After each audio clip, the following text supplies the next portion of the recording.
Isu yang penting saya nak tekankan ini soal vaksin. Soal vaksin saya dah sebut sebelum ini. Menteri kata di bulan Januari, 27 Januari, kita akan sediakan 75,000 suntikan tiap hari.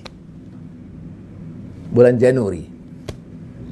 Dan katanya akan berjalan pantas April sampai Ogos. Apa yang berlaku? 25,000 sehari. Sudah 25,000. Paling tinggi 40,000. Ada juga yang saya baca dicatat satu hari. Jadi sekarang ni jadi masalah. Dibangkitkan orang tidak daftar. Dah pendaftaran itu paling rumit. Ya. Padahal kalau ikut pengalaman saya termasuk di Port Dickson, orang yang tak daftar pun kalau kita bagi tahu, dia datang.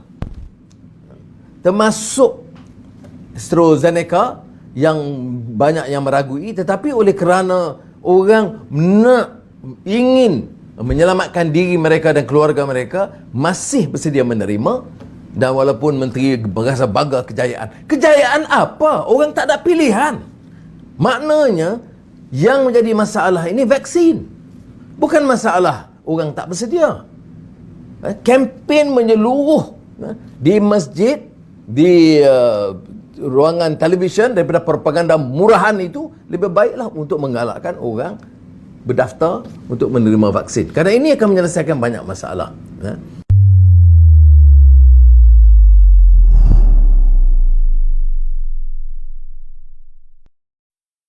Assalamualaikum warahmatullahi wabarakatuh dan salam sejahtera. Merujuk kepada COVID, jumlah bertambah terutama di Selangor. Maka kita harus jelaskan penambahan di Selangor itu kerana jumlah ujian saringan itu bertambah. Semalam yang disaring 3,000 orang. Hari ini yang disaring 3,900 sekurang-kurangnya. Maknanya jangkaan kita akan bertambah kerana di kawasan lain saringan itu jauh lebih kurang. Maknanya satu kenyataan yang jelas ialah bahawa kes COVID bertambah dan nampaknya menjadi masalah dan kurang kawalan. 9 daripada 10 kes, iaitu 89.1% di Malaysia dalam sepanjang tempoh sebulan yang lalu ini adalah sporadik. Mana sporadik ini ialah ianya tercetus tanpa dapat dikesan dari mana, ya.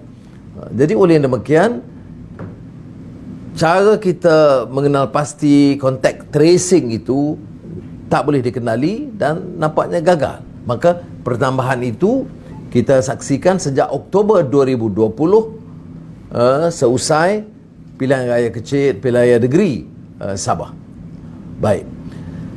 Tetapi langkah kerajaan menangani COVID-19 ini hampir sama.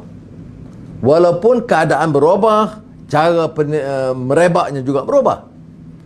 Jadi kita harus tanya, pertama, mengapa COVID-19 ini nampak merebak?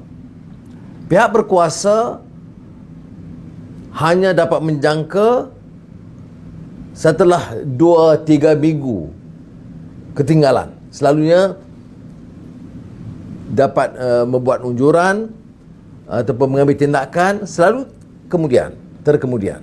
Jadi sebab itu saya kemukakan rajah ini, ya, iaitu soal data mobility. Apa maksud data mobility?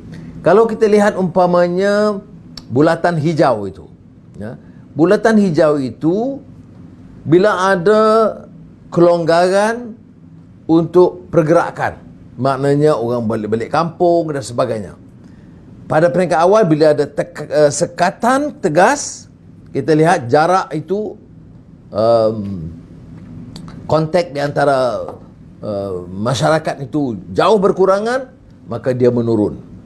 Tetapi sebaiknya dilonggarkan, dia meningkat. Jadi kalau kita lihat umpamanya bila meningkatnya jumlah pencampuran di kalangan masyarakat, jumlah penambahan kes bertambah.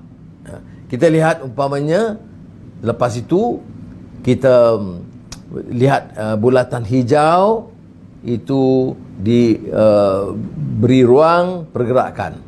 Merah peningkatan. Jadi tempoh 2-3 minggu kita tahu.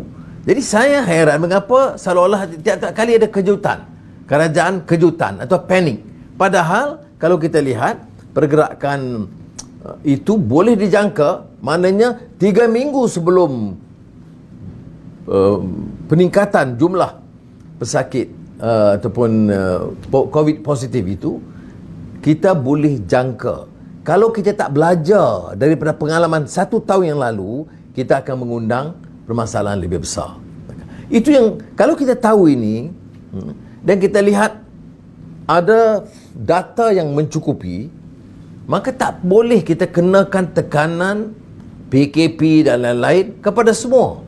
Saya bagi contoh. Cameron Highlands, Gua Musang, Baling, Sabak Pernam umpamanya tidak terlalu terkesan daripada COVID, tetapi bila diambil langkah, dihentam, borong semuanya. Jadi orang yang di kampung yang kemudian mungkin jaga, kawal, tidak ada kes yang merebak, terpaksa didera dengan peraturan yang sama seperti mana kes yang merebak di sekitar kota. Oleh itu, perlu ada suatu persefahaman jelas. Apa hubung kait dengan mobility atau pergerakan masyarakat, hubungan antara manusia atau kelompok, dan mengapa perlunya penjarakan, pembatasan sosial dan vaksin. Kerana kalau kita tidak tegas dalam hal ini, keadaan mungkin tidak terkawal lagi.